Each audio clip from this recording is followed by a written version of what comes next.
having, you're going to do the translation. Okay. Check, we need the checkbook then. First comes. Hare.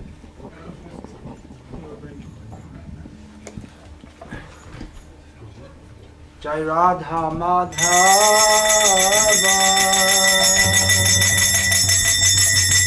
Kunja Bihari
Supreme to come, but they weren't. He didn't specify, so he wasn't sure. So Brahma, Vishnu, and Shiva all came. So they asked for the first heaven, but they weren't sure which one. So we brought all three of them.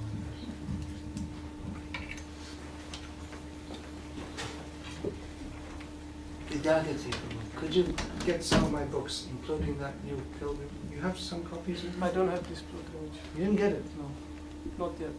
On the farm, on the Okay. first day. Okay, but in my room up there, in both of the bags, there's a green bag and a big black bag, both of them there's some copies. You can bring that also. And Bhakti Vikasa Swami was there also. So we're going to read the Srimad-bhagavatam verse, which is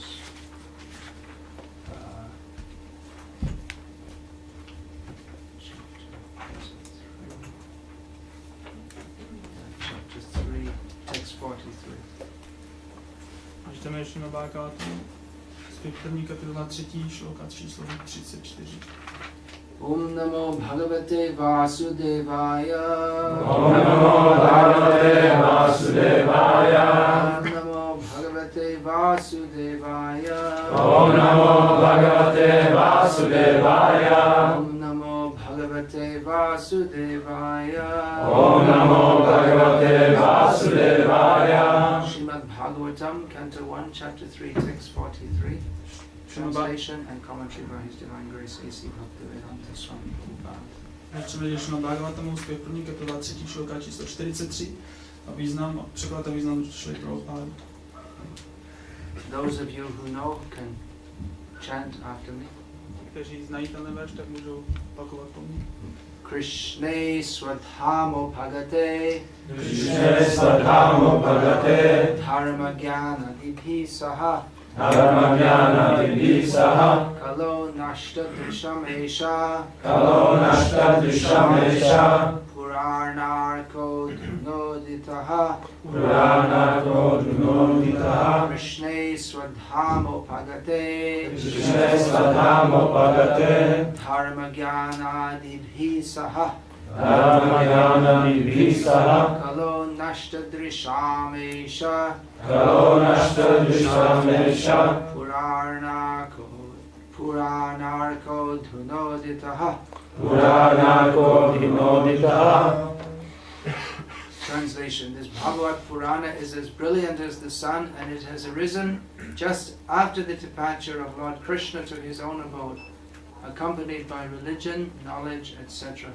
Persons who have lost their vision due to the dense darkness of ignorance in the age of Kali shall get light from this Purana.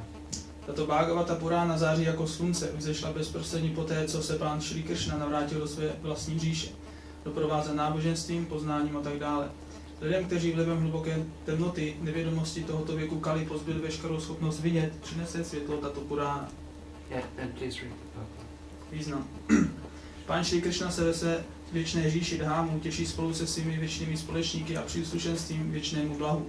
Jeho věčná říše je projevem jeho vnitřní energie, zatímco hmotný svět je projevem energie vnější. Sestoupí-li pán do tohoto hmotného světa, pak je to výhradně prostřednictvím jeho vnitřní energie Atma Máji, která také zahrnuje veškeré jeho příslušenství. Pán Bhagavad-gita praví, že sestupuje prostřednictvím své vlastní síly Atma Máji. To znamená, že jeho podoba, jméno, sláva, příslušenství, říše a tak dále nejsou stvořeny hmotou. Sestupuje, aby spasil pokleslé duše a aby znovu nastolil náboženské zásady, které sám stanovil. Nikdo mimo Boha není oprávněn ustanovit pravidla náboženství. Pouze Bůh nebo osoba jim splnomocněná mohou určit náboženské zásady. Opravdové náboženství znamená poznat Boha, poznat svůj vztah k němu, svou povinnost vůči němu a konečně také poznat i místo, kam se můžeme dostat po opuštění hmotné schránky. Jelikož jsou podměněné duše v pasti hmotné energie, nemají o těchto životních zásadách téměř ani ponětí. Většina z nich žije jako zvířata, která pouze jedí, spí, mají strach nebo se páří.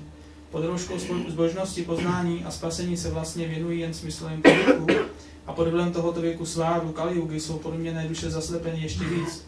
Lidské pokolení tohoto věku je jen vylepšeným vydáním zvířat. Lidé nechtějí mít nic společného s duchovním poznáním a s božím životem. Jsou zaslepeni do takové míry, že nejsou schopni vnímat nic jiného než to, co jim zprostředkovává jednohmotná mysl, inteligence či ego. Přesto jsou velice hrdí na svůj pokrok v poznání, ve vědě a v hmotné prosperitě. Jsou dokonce schopni riskovat své vlastní životy a stát se po upuštění svého současného těla psem nebo prasetem, nebo ztratili veškeré pojmy o tom, co je konečným cílem života. Osobnost božství Pán Šrí Kršna se zjevil krátce předtím, než začala Kali Yuga, a do své věčné říše se navrátil s jejím začátkem. Během svého pobytu v tomto světě vyjevil vše ve svých činnostech. Pronesl Bhagavad Gitu a odstranil tak všechny pokrytecké náboženské zásady. A těsně před svým odchodem z tohoto světa splnomocnil skrze národu Muniho Šri Vásadeva, aby se stavil Srimad-bhagavatam.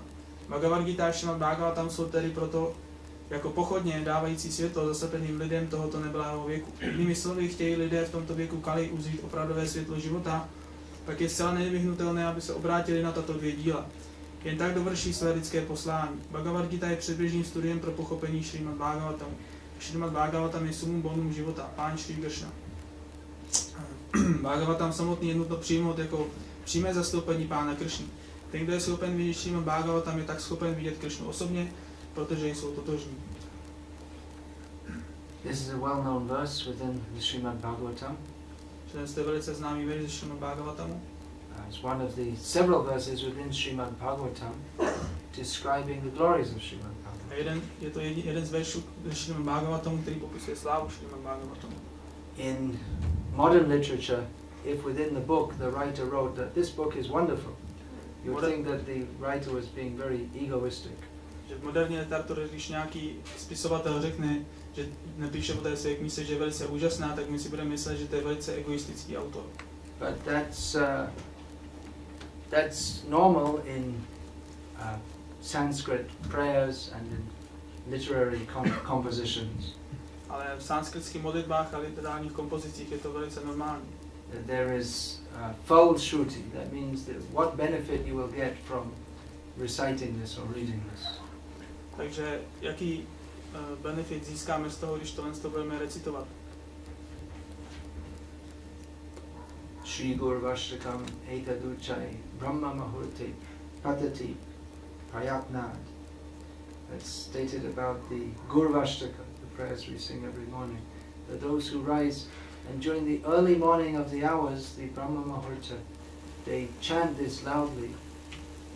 Tameva Vrindavana Nata Sakshat Sevaiva Labha. They attain direct service to Vrindavanath, Krishna in Vrindavan. Takže jako je oslavovaná Gurvaštaka, kterou zpíváme každé ráno, tak je popsáno, že ten, kdo zpívá ten Gurvaštaku nahlas v Brahma Muhurtě ráno, tak ten dosáhne služby Vrindavanáthovi ve Vrindavanu. So Vishwanath Chakravarti Thakur is writing this. Takže tohle píše Vishwanath Chakravarti Thakur. How can he say this? A jak tohle z toho může říct? You may think, how is he so bold as to say that by reciting this prayer which I have composed, you will achieve the highest perfection. Tak jak může tohle prohlásit, tak si může být tak jako sebejistý, že říká, že tohle, když budete zpívat tohle modlitbu, kterou jsem složil, tak dosáhnete takového výsledku. The answer is that a Vaishnava doesn't do anything on his own behalf, or he doesn't think that I'm doing it by myself. Je to proto, že Vaishnava nikdy nedělá nic jenom pro sebe a nikdy si nemyslí, že já to dělám jenom já sám. A Vaishnava always thinks of himself as a representative of those who are giving me these treasures. Vaishnava se vždycky považuje jenom za prostředníka toho, co získává od ostatních. A Vaishnava is a nectar collector. A Vaishnava je shromažďovatel treasure hunter. Ten, který loví nektar. He doesn't have to hunt very far. The treasure is there for those who want to take it. Takže není potřeba chodit na lov někam daleko, ten nektar už je tady pro ty, kteří ho chtějí. But well, it's like something like a geologist, that anyone can go in a field, but if one is trained, he can find out, oh, in this field there is oil or gold, or valuable minerals. But a farmer, he may not recognize that. He may see, well, this is good for farming, but he may not know the actual value. Tak jako geolog, trénovaný geolog, když půjde někam na pole, tak může zjistit, jako, že tady pod zemí se skrývá nějaká nafta nebo nějaký minerály, ale když tam přijde farmář, tak on jenom vidí, tak tady může něco vypěstovat, ale už nevidí to, co se skrývá pod zemí. So a devotee is one who is initiated into appreciation of Krishna, Takže oddaný je ten, kdo je zasvěcený v to, aby oceňoval Krishnu, the name of Krishna, jeho jméno, the literature about Krishna, literaturu pojednávající o Krishnovi. which is all non-different from Krishna. A to vše se neliší od Krishny. And by studying Srimad-Bhagavatam and endeavoring to serve Krishna, we'll find so much treasure. A když budeme studovat Šrimad-Bhagavatam a snažit se sloužit Krishnovi, tak získáme spoustu bohatství. Dr. Pavel was telling me he'd read how many times? 7 times through the Bhagavatam. Bhakta Pavel něco říkal? Sorry, 7krát přečetl Bhagavatam. Jo, že 7krát přečetl celý Bhagavatam. check or pronunciation of the name isn't correct. So if you read through again and again, you'll find hidden treasures. Takže i když to budete číst znovu a znovu, tak tam najdete skrytá bohatství. That you read it and you think, oh, this is wonderful. I never read anything like this before. Že to budete číst a říkáte si, no tohle je úžasný, tohle jsem dřív vůbec And the nečetl. second time you read through, you think that the first time you never, I didn't read it at all. I admit there's so many things I discovered in the second time reading. A když to čteme po druhý, tak najednou zjistíme, že tam je spoustu věcí, které jsme tam poprvé vůbec neviděli. And it goes on and on and on. And we go deeper and deeper and deeper into the treasure of Srimad-Bhagavatam. Tak je to dá dál a dál a my více a více nacházíme to bohatství Šrimad-Bhagavatam. And then by the grace of Bhagavan, the subject of Bhagavatam, A potom milostí Bhagavána, we will feel inspired to glorify Krishna. tak my budeme pak inspirováni oslavovat Krishnu. And Krishna will give us intelligence how to glorify him in ways that we ourselves can't imagine. Krishna nám dá inteligenci, jak můžeme oslavovat Krishnu takovým způsobem, jaký bychom si ani nedovedli představit.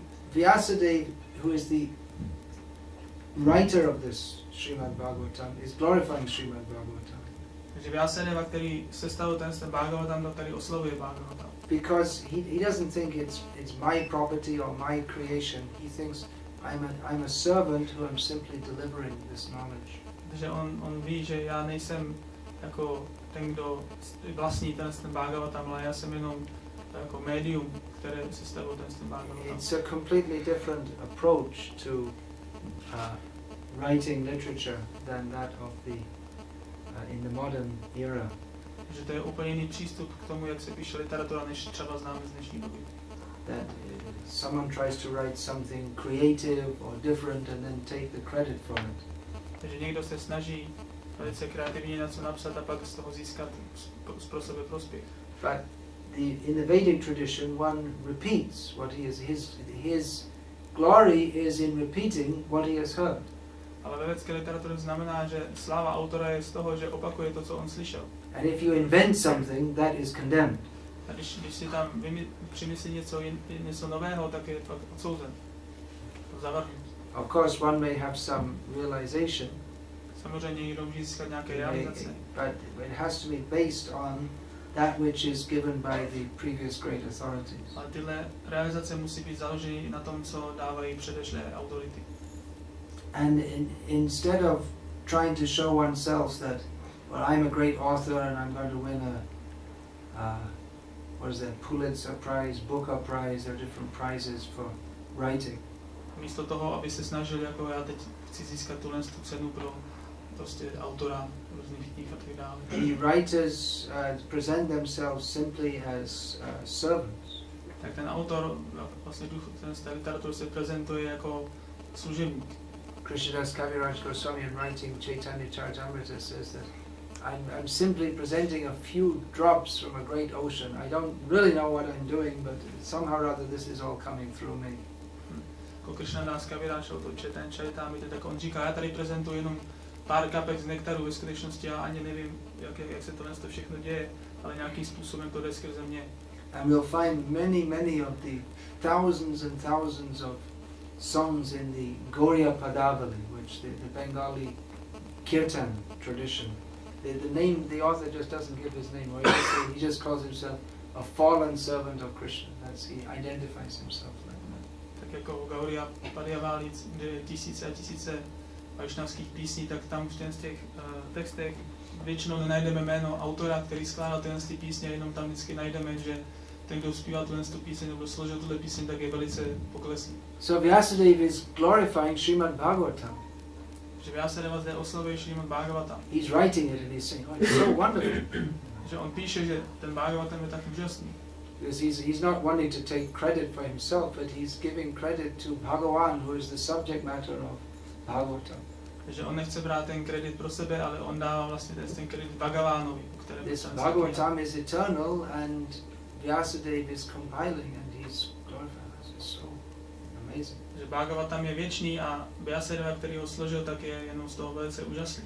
Srila Prabhupada also used to read his own books.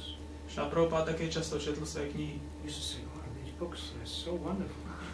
Tyhle knihy jsou tak úžasné. So when I read, I'm surprised how good they are. Když já je čtu, tak jsem velice překvapen, jak jsou dobré. But he said, but I'm not writing. Krishna is writing. I'm simply holding the pen, or he would dictate. It's coming. A on říká, já tyhle knížky nepíšu, ty píše Krishna, on to jenom diktuje skrze mě a já to jenom diktuji do toho diktafonu. So even the so-called creative artists who are trying to do something different, that the inspiration to do so also comes from Krishna within the heart. Že dokonce i u těch světských autorů, kteří se snaží něco napsat, tak všechna ta inspirace, kterou mají, tak ve skutečnosti taky pochází od Krishny, který je v srdci. All the art is expression, trying to convey some feeling or mood in a manner that cannot be done so simply by describing it. Art means to try to convey something to others in a manner you just can't write it down clinically, but there's a feeling. There's more to it than that which is presented. The subtlety has to be appreciated. Takže umění znamená, že jenom suše nepopíše nějaké jako pocity nebo nějaké myšlenky, ale v tom umění právě znamená, že tam jsou, že to umění má vyjádřit všechny ty subtilní věci, které s tím souvisí. So it requires some finer sensitivity to appreciate. Takže to vyžaduje, aby ta osoba měla takovou jemnou senzitivitu. That some people will see a classic statue and just think it's a piece of stone. Jako někteří lidi vidí prostě nějakou sochu a říká si, no tak to je kus kamene. The bird will sit on top of it and let out yesterday's meal. A ptáček si na to sedne a zanechá tam zbytky svého včerejšího jídla. They have no appreciation. A nemají žádné ocenění. But those who are in tune with that, they can appreciate, or they try to appreciate what is being expressed. A ti, kteří jsou naladění, tak oni dokáží ocenit, co je tím myšleno tímhle s tím. It may require some training to even come to the platform of understanding that. K tomu je potřeba určitý trénink, aby jsme se dostali na tu úroveň, kde to dokážeme pochopit. Just like if one has training in music, then he can better appreciate what are the various the melodies and I only know the Sanskrit words, actually I don't know them in English. The loy, the tau, sur. That means the tempo, and the raga means, what's the English word for raga? You don't know English. Melo. The same. Raga. Raga in English? No. Melo. The same. There's no word. There must be. You're a musician. Yeah. Mellow? Tak jako ten, kdo je trénovaný například v muzice, tak ten pak dokáže ocenit různé jako nálady v té muzice, jako je třeba tempo, rychlost a různé nálady a tak dále. So to appreciate Srimad-Bhagavatam also requires some training to bring out that appreciation. Takže aby jsme ocenili Bhagavatam, tak potřebujeme taky určitý trénink, který přivede. Because Srimad-Bhagavatam is not ordinary art or an ordinary intellectual contribution. Takže samozřejmě Srimad-Bhagavatam není nějaké obyčejné umění nebo nějaká obyčejný literární příspěvek. Srimad-bhagavatam speaks not to our intellectual capacity. Šrimad-Bhagavatam nemluví k naší intelektuální kapacitě. Although it is the highest philosophy, it is not simply a subject to be intellectually examined. Přestože je to vlastně ta nejvyšší filozofie, tak Bhagavatam není jenom nějaká kniha, která se dá intelektuálně jako zkoumat, pochopit. Even though it is the most elevated poetry, it is not, again, it's not something simply to be appreciated as poetry. Přestože Bhagavatam je nejvznešenější poezie, tak to není jenom něco, co má být oceněno jako pěkná poezie. But the Srimad-bhagavatam speaks to the soul. Ale Srimad-bhagavatam mluví přímo k duši. Thus Vyasadeva, he's appreciated. A tohle z toho Vyasadeva oceňuje. This he's saying here, the Srimad-bhagavatam, it gives us the intelligence by which we can, by which our spiritual perception can be awakened. On říká, že ten Bhagavatam nám dává inteligenci, jak můžeme dosáhnout té duchovní úrovně. Kalo nashta drishamesha. These people in Kali Yuga, the age of quarrel, their intelligence is covered over. Že řečeno, že inteligence lidí v Kalijuze je pokryta. Intelligence means the ability to appreciate that which is closest to them. Že inteligence znamená, že ta osoba má schopnost ocenit něco, co se jí týká té osoby. The subject matter of Bhagavatam is Krishna, the Supreme Soul. A námětem Bhagavatam je Krishna, nejvyšší duše. He's the closest to us in all respects. On je ten, co je k nám nejbližší ve všech aspektech. He's sitting in everyone's heart. The soul is accompanied by the Super Soul, Krishna. On sedí v srdci každého a naše duše je vlastně, nebo on dělá společníka nám jako naši duše. And close, when we say close, that can mean physically close, and it can mean emotionally close also. Když říkáme, že je velice blízko, tak to není jenom fyzicky, ale hlavně emocionálně. That's why you can have a close friend. He might be on the other side of the world, but he's still your close friend. Jako když máte blízkého přítele, tak on může být i klidně na druhé straně zeměkoule, ale přesto je to blízký přítel. Because the distance, the physical distance, doesn't have anything to do with the closeness of the relationship. Protože ta fyzická vzdálenost nemá co dočení s tím blízkým přátelstvím. So Krishna is our closest friend. Že Krishna je náš nejbližší přítel. He's close to all of us because he's everywhere, and he's with every living being. Takže on je velice blízko nás, protože on je všude a je s každou živou bytostí. And he's also our closest friend in as much as he never gives up on us. A je také náš nejbližší přítel, protože on nás nikdy neopouští. Even though our consciousness is covered by forgetfulness of him, he never forgets us. A i když naše vědomí pokryto tím, že na něj úplně zapomeneme, tak on nezapomene na nás. So Srimad-Bhagavatam is that sun-like literature which reveals everything. Takže Šrimad-Bhagavatam je literatura, která je přirovnávána ke slunci, která vyjeví všechno. We can't see, we are blind. Nemůžeme vidět, protože jsme slepí. Although our eyes see, we don't understand what we need to see. A i když naše oči vidí, tak my nechápeme, co my potřebujeme vidět.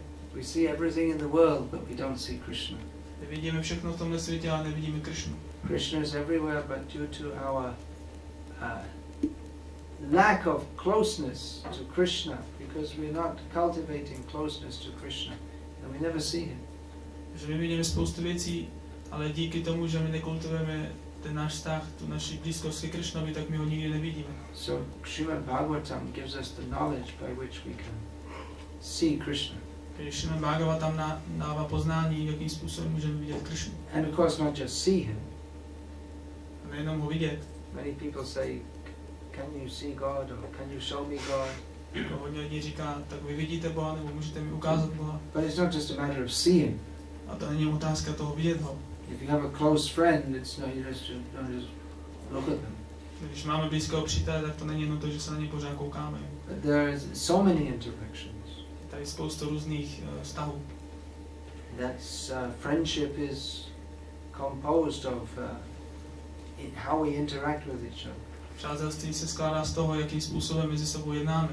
So Srimad-Bhagavatam introduces God beyond being a power, beyond being a concept, the supreme, loving and lovable person.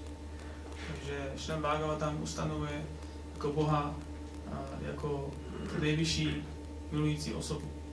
And describes how we can live with Krishna, how Krishna lives with his devotees, how we can live with Krishna. A Bhagavatam popisuje, jak Krishna žije se svými oddanými a jak oddaní můžou žít s Krishnou. How we can run and dance and play with Krishna. Jak můžeme běhat s Krishnou, tancovat s Krishnou, hrát si s Krishnou. Feed him. Můžeme ho krmit. Be fed by him. Můžeme se nechat nakrmit od Krishny.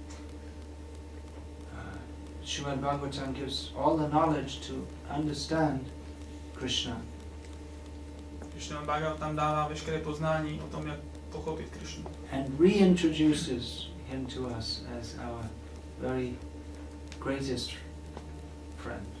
A znovu nám ho jako představuje Krishnu jako našeho nejdražšího přítele. So although Srimad-Bhagavatam is meant for everyone, Přestože Bhagavatam je určen pro každého, because in material life our consciousness is unfortunately far away from Krishna, the Srimad-Bhagavatam has always been a very high literature. ale protože naše vědomí je neustále na materiální úrovni, tak ten Bhagavatam je velice vysoká literatura. High means that the culture of the civilization, which is specifically meant for God realization, is the Vedic culture. A ta kultura, která je určena pro pochopení Boha a duchovních námětů, je védská kultura. Within that, most followers of the Vedas, they don't really get the point. Většina následovníků Véd ve skutečnosti jako nechápe ten hlavní bod. They're more interested in there's in the Vedic literature there's a bait, B-A-I-T, like you get for a fish. Ve védské literatuře je jeden háček. Návnada. Something to attract people, because people are interested in lower principles. Takže tam něco, co právě má přitáhnout tyhle lidi, protože lidé se jinak zajímají o nižší věci. You want to enjoy yourself, well, perform pious activities, and in the future life you can enjoy tremendously more than you can now. Takže oni chtějí dělat zbožné skutky a pak v budoucnu si velice užívat. So that's just to get people on the Vedic path.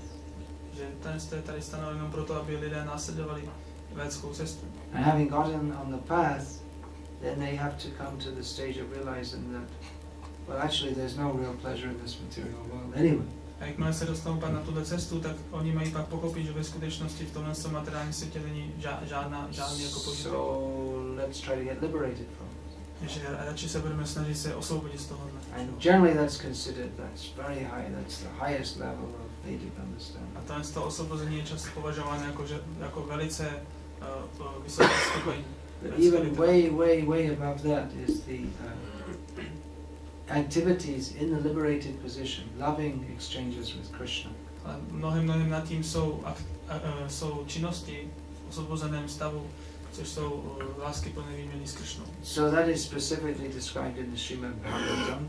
A toto je specificky popsáno ve Srimad-Bhagavatamu. This is the highest knowledge. A to je to nejvyšší poznání. Of course, everyone will say this knowledge is whatever knowledge they have, they consider it to be the highest. Když každý řekne, že to poznání, které mám já, tak to je to nejvyšší. But if we were to neutrally and objectively study the stages of God realization, you'll find that the knowledge given in Srimad-Bhagavatam is the highest. Když budeme neutrálně a objektivně studovat různé stádia, jako úrovně chápání Boha, tak pochopíme, že Šrimad-Bhagavatam je to nejvyšší stádium. Actually, Srila Bhaktivinoda Thakur has done this in his Sri Chaitanya Shikshamla. Že Srila Bhaktivinoda Thakur vysvětluje Sri Chaitanya Shikshamla. He's very systematically described different types of religious processes and graded them. On velice systematicky popisuje různé náboženské procesy a takhle postupně staví do takové příčky. And systematically shown how the pure devotional service to Krishna without any personal desire is the highest expression of consciousness. A na konci vysvětluje, že čistá oddaná služba bez jakýchkoliv hmotných tužeb je ta nejvyšší úroveň vědomí. And is actually Jaiva Dharma, the inherent function of every living being. A je to Jaiva Dharma, nebo jakoby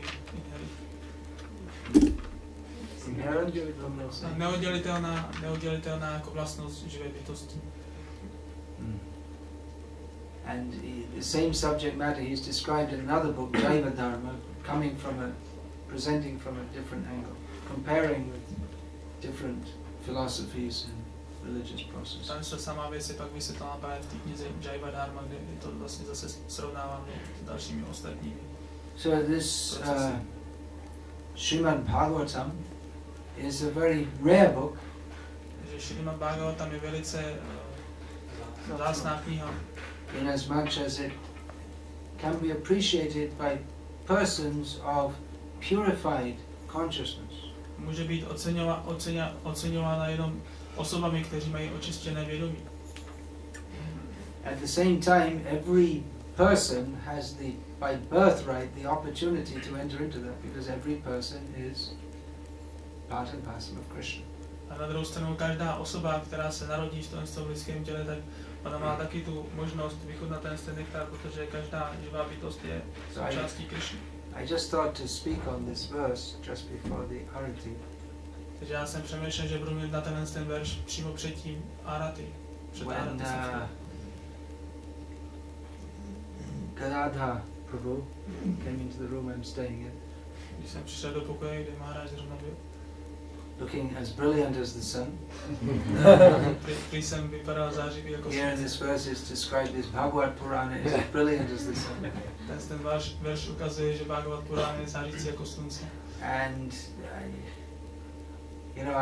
I've spent most of this life in India, as you know. Já jsem většinu svého času strávil v Indii, where there's still some culture of this cultivating this Bhagavad culture. Kde pořád ještě nějaká kultura, kde se kultivuje ta Bhagavata kultura. But today, by the grace of Austrian Airlines, I spent most of the day either in planes or in airports. They delayed my flight and I was stuck in an airport. Ale dnešek jsem milostí rakouských aerolinií strávil většinu času buď v letadle nebo na letišti, protože mi uletělo jedno letadlo. So it's quite striking the difference between the receptivity or the general level of acceptance in India for this, even now, for this Bhagavad culture and in this part of the world. Takže vždycky je to velice zdrcující vidět ten rozdíl mezi kulturou v Indii, kde ještě nějakým způsobem žije ta Bhagavata kultura a tady takzvanou kulturou na západě, nebo tím, co se děje na západě. We distribute many of Srila Prabhupada's books in India also. I don't think Czech Republic's ever going to catch up. A v Indii jsme rozdali už spoustu knih Srily Prabhupády a myslím, že Česká republika nikdy jako se ani nepřiblíží tomu.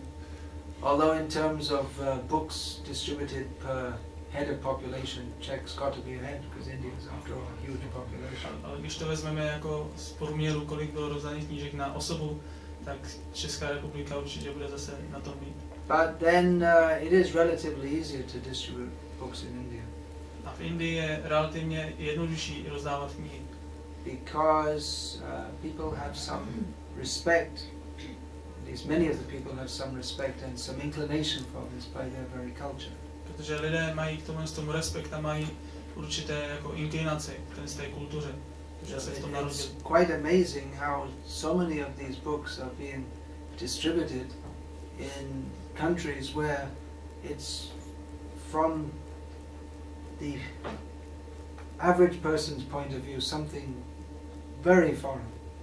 A je velice úžasné, jak v takových zemích může být, jako u nás může být rozdán tolik knížek, když lidé vlastně nemají jako vůbec jako zájem o tyhle ty věci. Actually, it's nemají schopnost to pochopit. In the intrinsic sense, it's not foreign. It's the most natural thing for all of us. Samozřejmě v druhém slova smyslu, tak to není nic cizího, že to je velice přirozené pro každého z nás.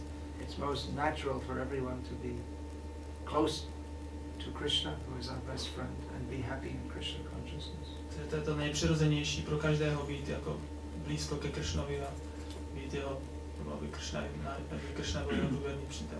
But the goals of the culture of this part of the world and the exposure, the things that we've been exposed to since birth are quite different to what is being presented here. Ale ty cíle tyhle nynější kultury a ty věci, v kterých jsme vyrostli, jsou úplně něco jiného, než co se dozvídáme tady v Bhagavatam. However, as is stated in Srimad-Bhagavatam itself, ale přesto, jak je řečeno v samotném Bhagavatamu, Tadvag visargo janataga viplavo yasmin pratishlokam abadhavatyapi namanyanantasya yashonkitan yaschinvanti gayanti gayanti sadha. So do you know this verse? Can give the translation? To say, even say in Czech. Jak je řečeno v Bhagavatamu, že na druhou stranu ta transcendentální literatura, která popisuje slávu nejvyššího pána, tak ačkoliv není popsána jako 100% způsobem, můžou tam být malé chyby. Okay, well done. I presume you got it right.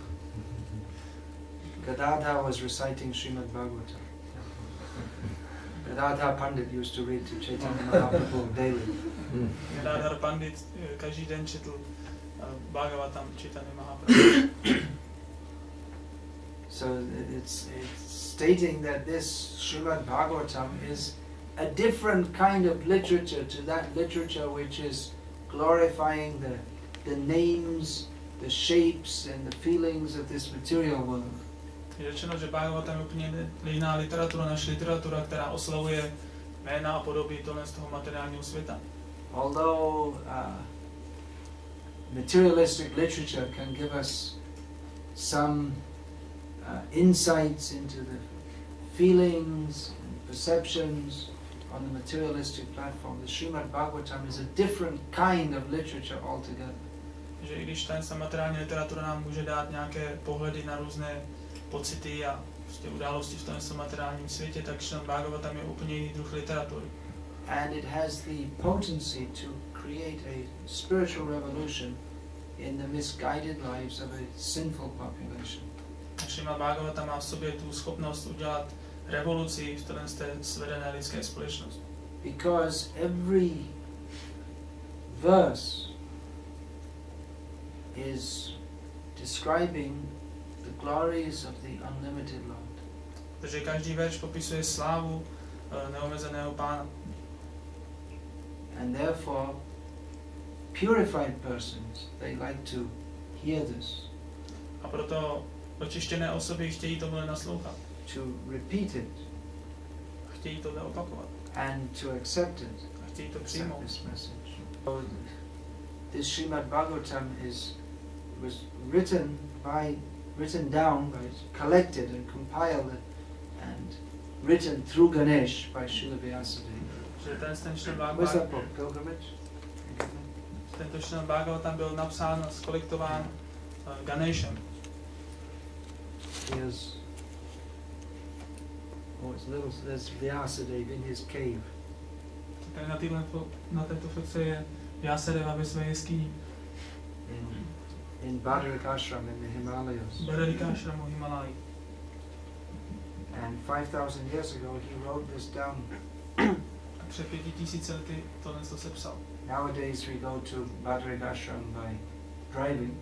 Nyní se můžeme dostat do Bhadrika Ashram normálně autem. Or you can take a helicopter also. Dokonce i helikoptéru. The army mostly they do like that. The Indian army. Většinou to dělá indická armáda. But previously the only way to go was to walk. Ale dříve jediná cesta, jak se tam dostat, bylo jít pěšky. And there's no proper road. Nebyla tam ani žádná I cesta. mean, even now the road is pretty precarious. Dokonce i dnes ty cesty jsou velice prekérní. This is the road up to Badrinath. Who went to Badrinath? To je to, na té fotce je cesta do Badrinátu. And Kdo you byl look- Badrinátu? You're driving up, you look out of the window and there's like, 20,000 foot drop. And there's no even anything there's no protector. If the wheel if the driver's a little inattentive, then Když jedete po té cestě, tak kouknete dolů, tam je you get 20 in the newspaper the next day. tam je 20 000 stop a není tam ani žádný jako plot, který by jako zabránil, kdyby se něco stalo, takže když řidič je trošku nepozorný, tak pak druhý den se u vás bude psát novina. But previously there wasn't even that. There was just some rough tracks and you'd go by walking. A dříve tady nebylo ani tohle, dříve tady bylo jenom nějaké pěšiny, které jste museli jít. So mostly people used to go in their old age. Anyone who wanted to go on pilgrimage to Badrinath, they'd go in their old age. Že dříve většina lidí, kteří šlo na poutní cestu do Badrinátu, tak to byli lidé, kteří už dosáhli staršího věku. One reason is because it takes a long time to go. A jeden z důvodů bylo, protože to trvalo velice dlouho. So you should have finished all your material responsibilities. Takže nejdřív jste museli vyřešit všechny své materiální Another, povinnosti. another thing is that if you're going on pilgrimage, if you tell somebody you're going on pilgrimage to Badrinath, it more or less means that you don't expect to see them again. If you go, they don't usually come back. Taky to znamenalo, že když se někdo vydal na poutní cestu do Badrinátu, tak to znamenalo, že už ho většinou už nikdy neuvidíme znovu, že už se nevrátí. If you survive the journey, it's such a taxing journey, difficult journey. Takže bylo velice těžké přežít vůbec tu cestu, že to bylo And velice then těžké anyway, náročné. after going through such difficulties to go to a holy place, you don't feel like going back home anyway. You might as well just remain there or just go to other holy places. Why go back to material life? A i ten Bůh, když už ta osoba projde všechny ty těžkosti a dojde na to svaté místo, tak už dosáhne takového jako stavu vědomí, že si řekne, tak proč bych se vůbec měl vracet, tady zůstanu nebo půjdu na další poutní místo. So Vyasadeva was sitting at Bhadrik Ashram in this remote place, which is cold even in the summer. Takže Vyasadeva seděl na tom odlehlém místě, kde je většinou zima, dokonce i v letním období. And if you go down on the plains of India in the summer, they were complaining it was 30 Celsius here, but there it's 40 up. It's there on the plains of India in the summer. Generally, the temperatures, the daytime temperatures start at 40, and they, that's On plains? on the plains, the flat land. There's the mountains, the Himalayas, and then down below there's the Gangetic plain. It's called. Takže v Indii na rovinách takhle bývá 30 stupňů, 40 stupňů Celsia. There are no cell phones. So there's another great place where the Srimad-bhagavatam was recited at Naimisharanya. Také další známé místo, kde Šrimad-Bhagavatam byl recitováno, to je Naimisharanya. And somehow or other, I could never work it out, but they say that Vyasadeva was there also, compiling Srimad-bhagavatam, although we know that's the place where Sutta Goswami spoke the Bhagavatam. A je řečeno, i když já jsem na to ještě nějak nepřišel, tak je řečeno, že Šrila Vyasadeva tam byl taky přítomný. A jak víme, tak tam byl Sutta Goswami. It is Vyasadeva at Naimisharanya. Že to je Vyasadeva Naimisharanya. So anyway, you can go to these places if you're lucky. I was lucky enough. Když budete mít štěstí, tak se můžete dostat na tohle místo, já jsem měl to štěstí. Or if you're even more lucky, you can bring these holy places to the world by distributing Srimad-Bhagavatam. A když máte ještě větší štěstí, tak můžete přinést ty posvátná místa do celého světa tím, že budete rozdávat Šrimad-Bhagavatam. But when you go to these places, you see it's so different from the life in the big cities, even of India, what to speak of the Western world. Když jdete na tyto místa, tak je tam takový rozdíl mezi životem na těch místech a životech ve velkých městech, dokonce i ve velkých městech v Indii. And you can appreciate how Vyasadeva was sitting in his cave in deep meditation, far, far away from any city. Že můžete ocenit, jak Vyasadeva seděl v té jeskyni v hluboké meditaci, daleko od civilizace. And composing Srimad-bhagavatam. A tam komponoval Srimad-bhagavatam. And here it is on the streets of Prague. A nyní na ulicích Prahy. What happened?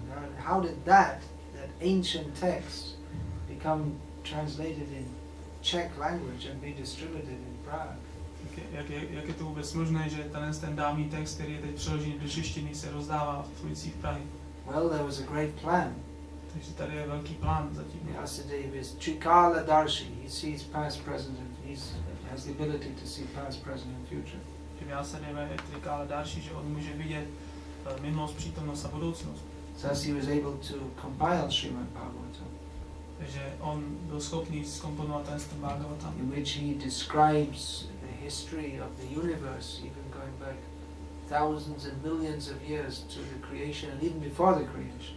ve kterém popisuje historii tohoto stvoření miliony a miliony let dozadu a dokonce i popisuje to, co se stalo předtím, než byl stvořen ten vesmír. And he speaks of current affairs at that time. A on píše o těch situacích, které se odehrály v té době. It was a very important time in the history of the universe. To byl velice důležitý bod v historii vesmíru. Because Krishna was personally present at the time. Protože Krishna byl v té době osobně přítomen. It gives the whole universe meaning. A on dal celému vesmíru jako smysl. And Vyasadeva also gave so many predictions of what will happen in future. A Vyasadeva taky dal spoustu předpovědí, co se stane v budoucnosti. Which we've seen many of them come true, and we're seeing them all around us today. A my můžeme vidět, že spoustu z těchto předpovědí už se stává pravdou kolem sebe. Just like he writes of Lord Buddha, but as a prediction. At that time it was a prediction. Tak jako popisuje pána Budhu, ale v té době, když Vyasadeva to psal, tak to byla vlastně předpověď. Buddho nam jana sutta kikateshu bhavishyati. Bhavishyati means will come, will be born. Že bhavishyati znamená, že on se narodí. So he said that Buddha will be born as the son of Anjana in the province of Kikat. Takže on píše, že Buddha se narodí jako syn Anjany v provincii Kikata. And so many predictions of Kali Yuga he's given. A je tam spoustu předpovědí o Kali Yuze. That day by day cleanliness, socham, daya, mercy, že den po dní se čistota a milosrdnost, dharma, religiousness, zbožnost, náboženství, tapaha, austerity, odříkání, ritam, truthfulness. pravdomluvnost. Day by day all these qualities will decrease in Kali Yuga. Tak den za dnem budou ty vlastnosti upadat v Kali Yuze. So Vyasadeva, he's seen past, present and future. Takže Vyasadeva viděl minulost, přítomnost a budoucnost. And while sitting in his cave compiling Srimad-bhagavatam, he could see. A když seděl v té jeskyni a komponoval Srimad-bhagavatam, tak on mohl vidět. Gadadhar Das and others distributing this knowledge. Že Gadadhar Das a ostatní budou rozdávat to poznání. Vyasadeva shared this knowledge with his disciples. Takže Vyasadeva se podělil o toto poznání se svými žáky. And this knowledge was disseminated in human society throughout generations. A to poznání bylo rozšířeno v lidské společnosti skrze různé generace. Even the great contribution of Vyas was added to by subsequent acharyas. A ty různé kompozice Vyasadevy byly doplněny různými acharyi. Immediately afterwards, Shukadeva Goswami enriched Vyasadev's contribution. Je okamžitě po Vyasadevovi jeho syn Shukadeva Goswami ještě obohatil vlastně Šrimad-bhagavatam. Shubhamukhat Amrita Drava Samyatam, this Srimad-bhagavatam, which was already very sweet and tasty, became even more so by the contribution of Shukadeva Swami. Tento Bhagavatam, který je velice sladký a lahodný, tak ještě zlahodnil tím příspěvkem Šukadevy Goswami. So because Bhagavatam is poetry and literature and expressing the highest truths, not everything is stated explicitly. Takže Bhagavatam, tam je ta poetry. Because Bhagavatam it's poetry, it's literature, so the very nature of poetry is that everything is not stated explicitly. Explicitly means laying it out and making it very clear. It's rather subtle. Jelikož Bhagavatam je vlastně próza. Je to poezie, tak to není všechno napsáno jenom tak jako suše, ale je to napsáno umělecky. So there many points are implied. Takže spoustu bodů je tam jako naznačeno. In fact, the actual subject of Srimad-Bhagavatam is not even mentioned directly in Srimad-Bhagavatam. How about that? Dokonce i ten hlavní námět Bhagavatamu není přímo jako popsán nebo naznačen Bhagavatam.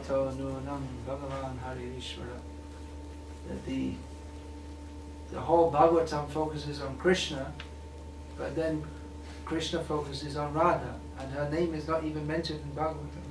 Že celý Bhagavatam se zaměřuje na Krishnu a Krishna se zaměřuje na Rádhu, ale o Radharani tam není v podstatě ani zmínka. So that's really subtle, isn't it? Takže to je velice subtilní. Chaitanya Mahaprabhu revealed that. Že Chaitanya Mahaprabhu tohle z toho objasnil. That the whole, if we get deeper and deeper and deeper and deeper, we'll find that the real subject or the topmost subject or the subject which really is the highest expression is not just Krishna but Radha Krishna. Takže když budeme hloub studovat tento Bhagavatam, tak vlastně pochopíme, že tím hlavním námětem není jenom Krishna, ale Radha Krishna. That's why Prabhupada at the beginning of Bhagavatam gave an overview of the pastimes and teachings of Chaitanya Mahaprabhu. Protože Prabhupada na začátku Bhagavatamu vlastně popisuje takový přehled života Chaitanya Mahaprabhu. There have been many previous commentators on Bhagavatam. Bylo mnoho dřívějších komentátorů Bhagavatamu. But Chaitanya Mahaprabhu revealed the hidden treasure of Srimad-Bhagavatam. Chaitanya Mahaprabhu vyjevil to skryté bohatství Srimad-Bhagavatam. Which is Krishna's love for Radha. Což je Krishnova láska k Radharani. It's very most elevated subject. Že to je ten nejvznešenější námět. It's so elevated that even Krishna himself tries to understand it. Je tak vznešený, že dokonce i Krishna samotný se ho snaží pochopit. Chaitanya Mahaprabhu came to give to us that thing which he himself was trying to get. Chaitanya Mahaprabhu přišel, aby nám dal věc, kterou se on sám snaží získat. Which is understanding of how wonderful is Radha's love for Krishna, Radha's appreciation for Krishna. Což je to, jakou má Radharani lásku ke Krishnovi a jak Radharani oceňuje Krishnu. And this is being distributed in the streets of Prague. A toto se rozdává na ulicích Prahy. Vyasadeva saw that. Vyasadeva to viděl. That so many acharyas will come, they will make their contributions. Že mnoho acharyů přijde a oni dají svoje příspěvky. Even what Chaitanya Mahaprabhu came, that philosophy was later systematically presented by Srila Vidyagati. Konce, když přišel Chaitanya Mahaprabhu, tak potom vlastně Jiva Goswami and Vidyagati. Tak tato jeho filozofie byla doplňována Baladevou Vidyabhushanem and many insights into the pastimes of Krishna were offered by Srila Vishwanath Thakur. A mnoho náhledů do zábav Krishny bylo tím přispěl Vishwanath Chakravarti. And Prabhupada collected it all and gave the essence. Prabhupada to všechno skolektoval a dal to ostatní. And he gave this summary of it all in his Bhagavatam purpose. A shrnutí tohoto všeho je v jeho významech ve Srimad-bhagavatam. It's a very big summary. This is only the first canto, and there are 18 books like this. Well, some of them are a little smaller. A je to jenom vidět, jak ten souhrn je velice rozsáhlý, že to je jenom první kanto a těch knížek je v podstatě 18. But even if it was 18 times bigger, it would still only be a summary. A dokonce, když to bylo 18krát větší, tak pořád to byl jenom takový souhrn. Because the subject matter is unlimited. Že ten námět je neomezený. So from our limited perspective, it seems to be a very big book. Takže z naší omezené perspektivy to vypadá jako velice velká kniha. 18 volumes. 18 dílů. But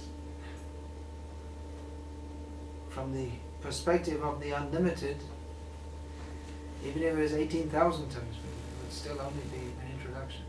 Ale z pohledu neomezeného, i kdyby to bylo 18 000 svazků, tak pořád to je jenom takový souhrn. But actually everything's there. Ale ve skutečnosti všechno je zde. Just like on the cover, you can see there's Golok Vrindavan, all the Vaikuntha planets, the material world, and hey, there's Gadadhar. It's showing you the books. It's somewhere in there. You need a big magnifying glass. Tak jako na té obálce můžete vidět tady Goloka Vrindavan, Vaikunské planety, materiální svět. A tam někde, tam v tom, kdybyste měli velkou lupu, tak tam uvidíte, jak Gadadhar dá se, jak rozdává knížky. Everything's there. Všechno tam je. Everything's in Srimad-bhagavatam. Všechno je v Srimad-bhagavatam. Prabhupada gave us everything. Takže Prabhupada nám dal všechno. And he gave us the mandate to give everything to everyone. A on chtěl dát všechno všem. So that's the amazing thing that's going on. This highest knowledge has descended from the spiritual world. Že to je úžasná věc, co se děje, že to nejvyšší poznání se stoupilo do tohoto materiálního světa. Was carefully protected and expanded on through generations in the holy land of Bharatvarsha, India. A je velice obezřetně střeženo a zachováno osobami. And is being revealed all Osobami, over které the žijí world v Bharatvarše. in this dark age of Kali. A pak je rozšířeno po celém světě v tom temném věku Kali. To give the light of the absolute truth of Krishna. Aby dalo světlo absolutní pravdy Krishny.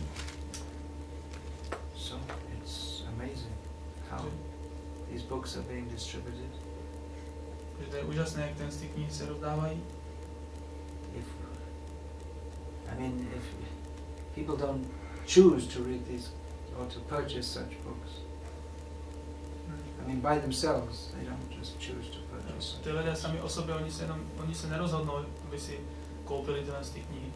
But when they're introduced to these books by the devotees, earnestness and seriousness, that they appreciate that this is something very valuable.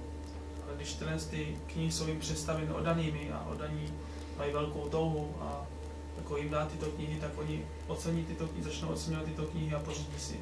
Otherwise, if you just made a stand on the street and if people had to come and choose, I don't think many people would choose to buy these books. Ale když si jenom si uděláte nějaký stánek na ulici a budete čekat, až se někdo přijde a koupí si knížku, tak já si myslím, že mnoho lidí si knížky nekoupí. Even to read it, you have to really apply it. You really have to think about it to try to understand what it means. Dokonce, když to chcete číst, tak musíte hodně přemýšlet o tom, co tam vlastně je napsáno.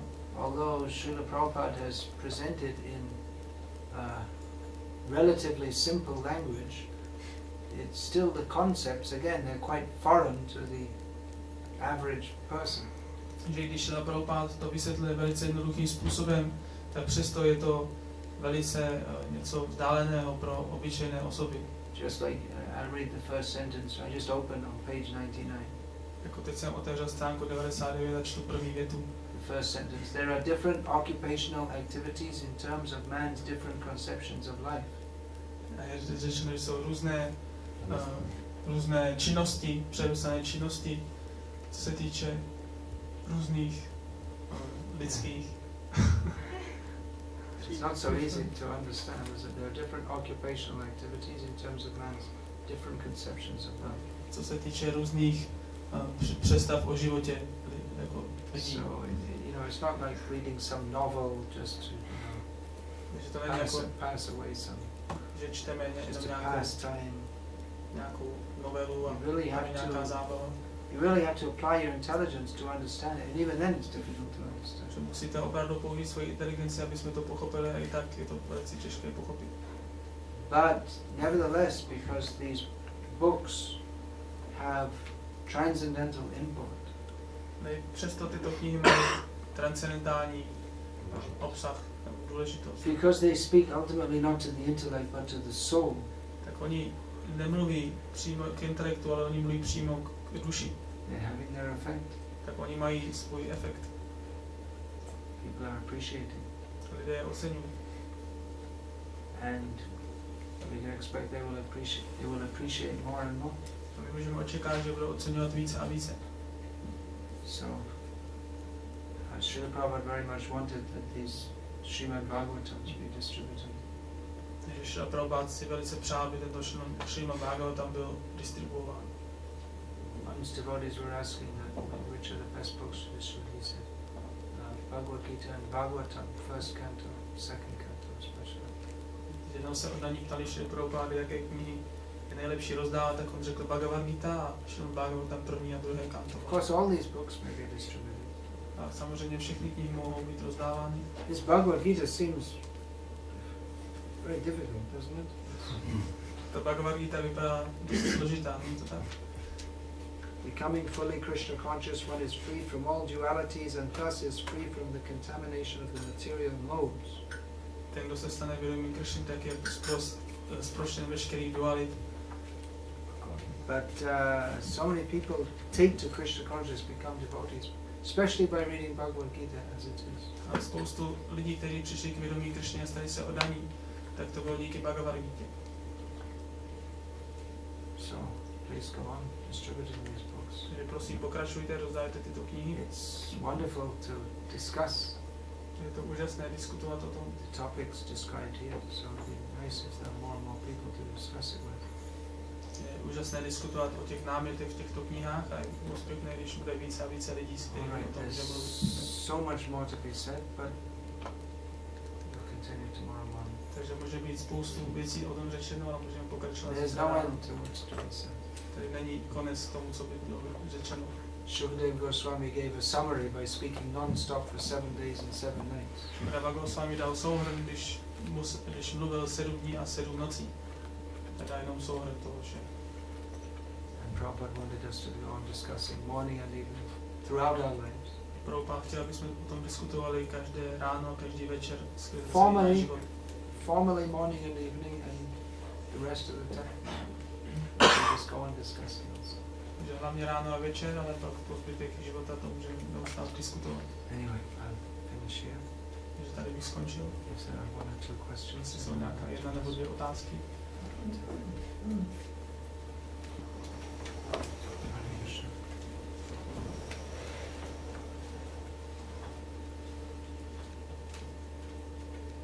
No? Yeah, please. Je řečeno, že Srimad-bhagavatam je komentář Vedanta sutry. A já se chtěl zeptat, kde je zdroj Vedanta sutry? Kde je zdroj? Jaký je zdroj prakticky? It is said that Srimad-bhagavatam is the commentary on Vedanta Sutra, and I want to ask where is the source of Vedanta Sutra? Do you know the source? Co myslíš zdrojem? That was compiled by Vyasadeva also. Yeah. Where it comes from?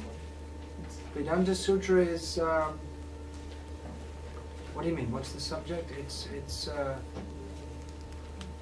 It's an exposition of the philosophy given in the Upanishads. It discusses the philosophy given in the Upanishads. Vedanta Sutra, že tu se staví Vyasadeva a tam diskutuje filozofii, která je dána v Upanishadách.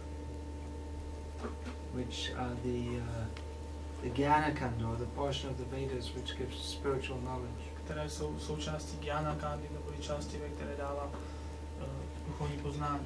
And therein Vyasadeva discusses classical philosophical understandings and shows how the Bhagavad school is the ultimate understanding. Vyasadeva v Vedanta sutře vysvětluje různé ty body Upanishad a vysvětluje, že bhagavatské pochopení z těch bodů je nejvyšší. In other words, he shows how other supposed Vedic philosophies, those of Sankhya, Yoga, all these are not the actual understanding. A ve skutečnosti také vysvětluje, jak ostatní filozofické školy Ved, jako je Sankhya, Yoga, tak ty nejsou ty nejvyšší. There are two classes of people claiming to be Vedantists. It's a very big subject. It's a huge subject. Jsou dva druhy lidí, kteří o sobě prohlašují, že jsou Vedantisté. Vedanta actually means the Upanishads.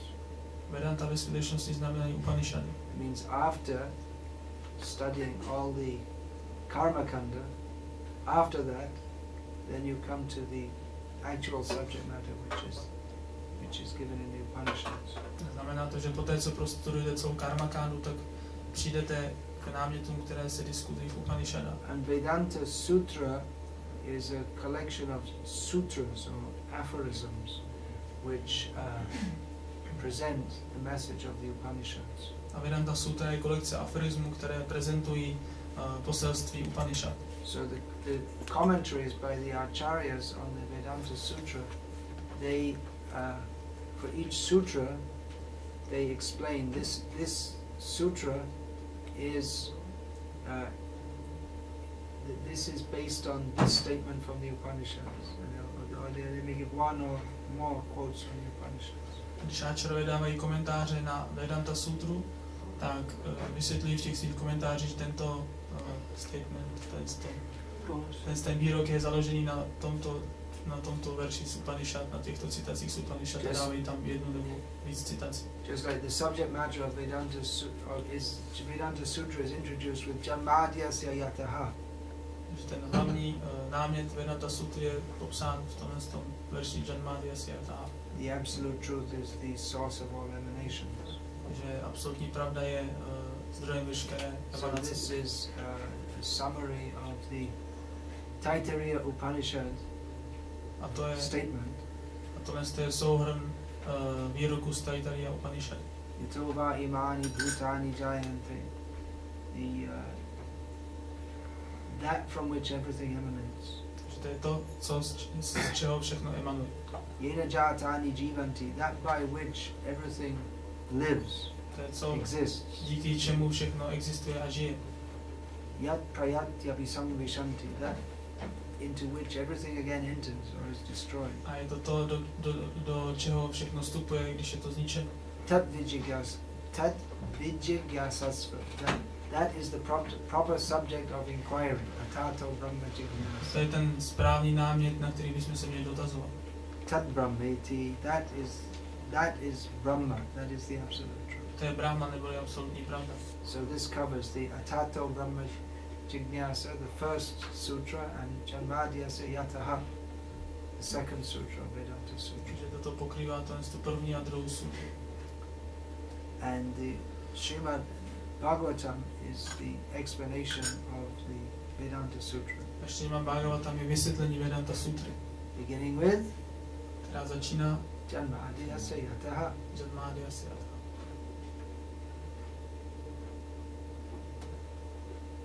I'll finish that. Tady skončíme Hare Krishna. Srimad-bhagavatam ki jai. You wanted to have questions and answers tomorrow evening? Chcete mít zítra večer otázky a odpovědi? You can write them down, that way we get to cover all different. Můžete je napsat na papírek a můžeme tady o tom mluvit. Questions and answers on Krishna consciousness. Otázky a odpovědi na téma Krishna vědomí. Of course. Samozřejmě. So when you can write down tomorrow. Takže můžete napsat, připravit se na zítra. And then that's what we'll do. To je to, co budeme zítra večer dělat. So, Hare Krishna. Hare Krishna. Yeah, this is motion. Yeah, this is my new book. Yeah. Anyone like to see on pilgrimage in Holy India? To je moje nová kniha, poutní cesta po svaté Indii. And there are other books also. Spoustu, In English, I don't have any books in Czech yet. je spoustu dalších knih v angličtině, ale v češtině bohužel Anyone moc like to nemáme. see? Please come and see. A few books. Každý, kdo chce, tak přijďte, podívejte se. And I've Tady written pár on píšu. Srila Prabhupada's order. Takže já je píšu na pokyn Šrila Prabhupády. So,